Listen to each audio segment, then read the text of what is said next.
भाजपा विधायक रामेश्वर शर्मा के घुटने तोड़ो वाले बयान पर भाजपा कांग्रेस आमने सामने आ गई है। बुधवार को कांग्रेस के वरिष्ठ नेता और पूर्व मुख्यमंत्री दिग्विजय सिंह अपने सैकड़ों समर्थकों के साथ रामेश्वर शर्मा के निवास के लिए मिंटो हॉल से निकले, लेकिन पुलिस प्रशासन ने उन्हें बीच में ही रोक लिया। देखिए, किसी भी प्रकार की कानून व्यवस्था उत्पन्न न हो, इसके लिए बैरिकेडिंग की व्यवस्था की गई थी। अच्छी बात यह है कि जो भी प्रदर्शन रहा वो पीसफुल रहा, किसी प्रकार के फोर्स के उपयोग की स्थिति नहीं बनी।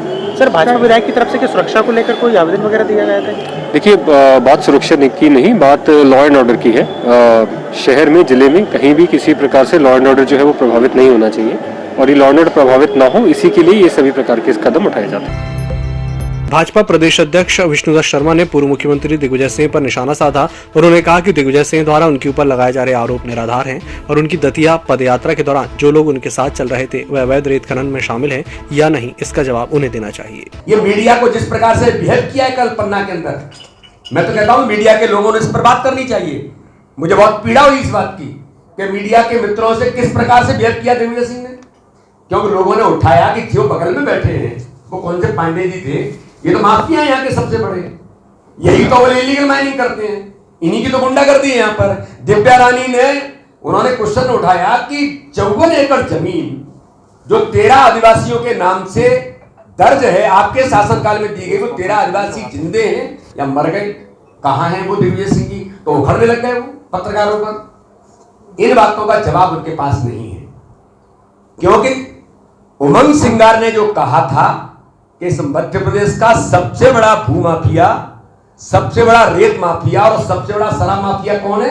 ये दिग्विजय सिंह है। ये बीडी शर्मा नहीं कह रहे, ये कांग्रेस का मंत्री उमंग सिंगार कह रहा था, जो आपका आज प्रमुख कार्यकर्ता है।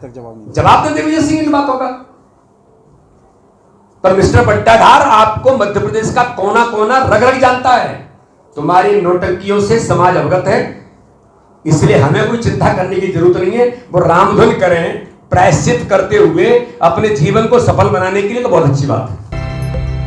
अवैध खनन को लेकर भाजपा पूर्व मुख्यमंत्री दिग्विजय सिंह द्वारा हमलावर है। खनिज मंत्री ब्रजेंद्र प्रताप सिंह ने बयान देते हुए कहा कि आरोप लगाना दिग्विजय सिंह का स्वभाव है, लेकिन आरोप लगाने से पहले उसकी तहकीकात कर लेनी चाहिए। उनका आरोप लगाना स्वभाव है, उस पर हमारा कोई कमेंट नहीं है, लेकिन जो एलिगेशन इतना सीनियर नेता लगाता है, कम से कम उनको तहकीकात कर लेना चाहिए कि किन मामलों में वो आरोप लगा रहे हैं, क्योंकि जिन लोगों के साथ घूम रहे वो खुद ही रेत माफिया हैं, जिन्होंने 15 महीने वहीं पे गड्ढे चलाए, लेकिन जब उनकी ज़मीन खिसक गई तो अब वो इन आरोपों को लगा के और गलत साबित करना चाहते हैं।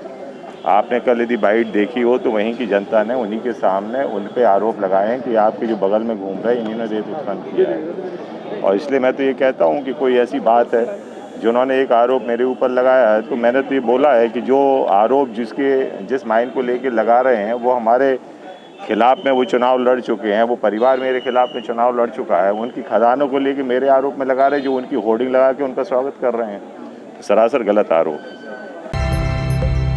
गृह मंत्री डॉक्टर नरोत्तम मिश्रा ने पूर्व मुख्यमंत्री और कांग्रेस प्रदेश अध्यक्ष कमलनाथ पर तंज कसा है। उन्होंने कमलनाथ के बयान पर पलटवार करते हुए कहा कि अलीराजपुर और झाबुआ के चुनाव परिणाम आने के बाद कांग्रेस को पता चल गया है कि उनकी स्थिति आदिवासियों के बीच कैसी है। जो परिणाम आया है अलीराजपुर झाबुआ का, उसने आईना दिखा दिया है। कांग्रेस में कब से ही विश्वास उठ गया है जनजाति भाइयों का। अब ये सब वो कुछ भी कर लें, कुछ नहीं मानेगा। लोग उन्हें समझ गए कि 15 महीने में उनने कुछ भी नहीं किया है। हम पर इल्जाम लगाने से कुछ भी नहीं होने वाला। आदरणीय कमलनाथ जी, सच मानिए हुजूर, चेहरे पे धूल है, इल्जाम आईने पे लगाना फिजूल है।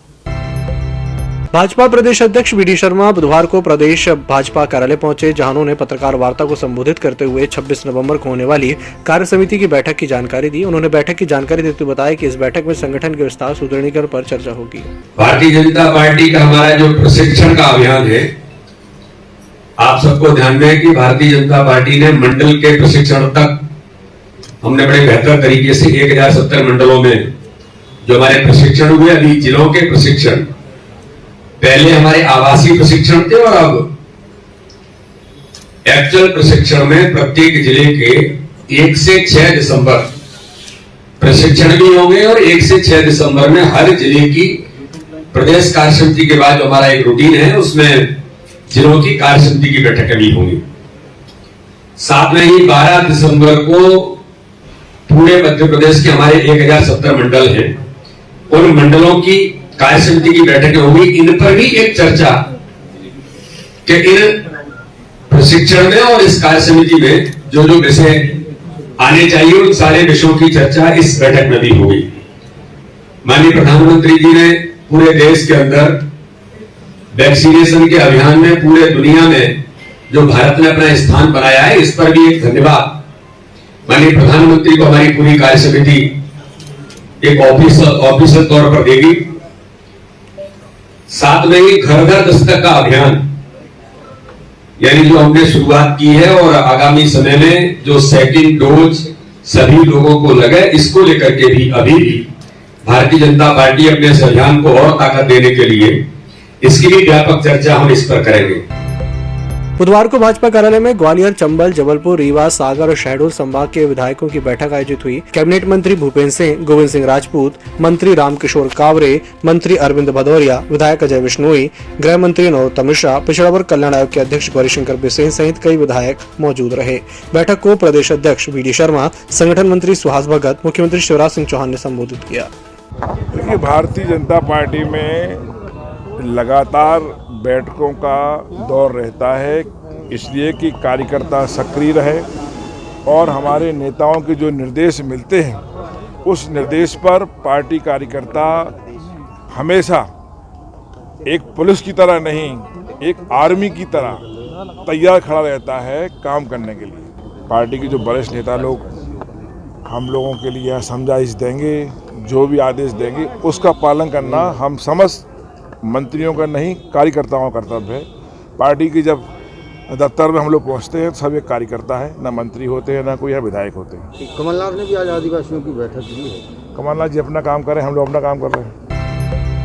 गुरुवार को भारतीय राष्ट्रीय छात्र संगठन मध्य प्रदेश के द्वारा मुख्यमंत्री निवास का घेराव किया जाएगा। ये घेराव शिक्षा बचाओ देश बचाओ अभियान को लेकर होगा। यह जानकारी भारतीय राष्ट्रीय छात्र संगठन के राष्ट्रीय सचिव और प्रदेश प्रभारी नितिन गौड़ ने प्रदेश कांग्रेस कार्यालय में आयोजित पत्रकार वार्ता के माध्यम से दी। देखिए, नई शिक्षा नीति जब आई तब कोरोना पीक पर था, स्कूल कॉलेज बंद थे। नई शिक्षा नीति में तो ये प्रावधान होना चाहिए था कि छात्रों को पहले वैक्सीन देंगे, छात्रों को पहले सुरक्षा देंगे, बाद में शिक्षा देंगे।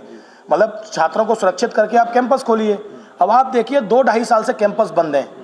आर्थिक रूप से भी हमारे मध्यम वर्गीय परिवार के, मजदूर परिवार के लोग टूट चुके हैं।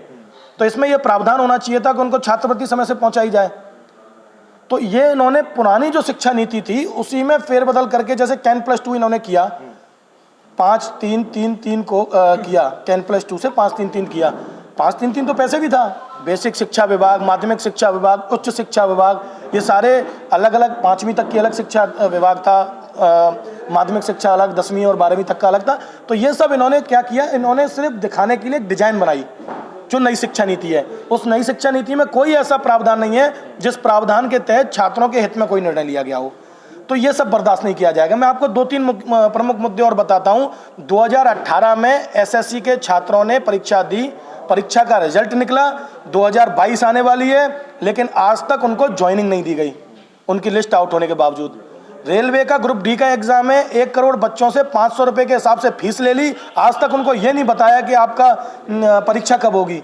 तो इस प्रकार के जो बड़े घोटाले परीक्षाओं में, प्रतियोगी परीक्षाओं में किए जा रहे हैं, और जो छात्रों का समय पूरा कोरोना में खराब हुआ। भाई कोरोना न छात्र लेके आए ना सरकार लेके आई, लेकिन सरकार का ये दायित्व बनता है कि वो छात्रों के हित में इस निर्णय को ले कि उनको एक्स्ट्रा टाइम दें। तो ऐसे यूपीएससी के छात्र भी हैं जो कई दिनों से जंतर मंतर पर बैठे हुए हैं, जिनको एक्स्ट्रा टाइम चाहिए। तो ऐसे पूरे देश के छात्र प्रभावित हैं। मेरा इस सरकार से बस यही अनुरोध है, और खुली चेतावनी भी है कि अनुरोध से मानो तो अनुरोध से मान जाओ, वरना हमारी चेतावनी है, मुख्यमंत्री निवास का घेराव करेंगे और छात्रों के हित की। बुधवार को मध्य प्रदेश के पूर्व मुख्यमंत्री और बेदाग छवि के नेता रहे स्वर्गीय कैलाश जोशी की पुण्यतिथि थी। उनकी पुण्यतिथि के मौके पर प्रदेश भाजपा कार्यालय में उनकी फोटो पर पुष्पांजलि अर्पित कर उन्हें नमन किया गया। इस दौरान भाजपा प्रदेश अध्यक्ष वी.डी. शर्मा, सीएम शिवराज सिंह चौहान सहित कई विधायक और मंत्री मौजूद रहे। लेकिन इस दरमियान स्वर्गीय कैलाश जोशी के पुत्र और पूर्व मंत्री दीपक जोशी नदारद रहे, जो चर्चा का विषय रहा। ऐसा माना जा रहा है कि उन्हें चुनाव में टिकट नहीं मिलने से वह पार्टी से नाराज चल रहे हैं। ईएमएस टीवी के यूट्यूब चैनल को सब्सक्राइब करें और बेल आइकन दबाएं। साथ ही ईएमएस न्यूज ऐप डाउनलोड करें।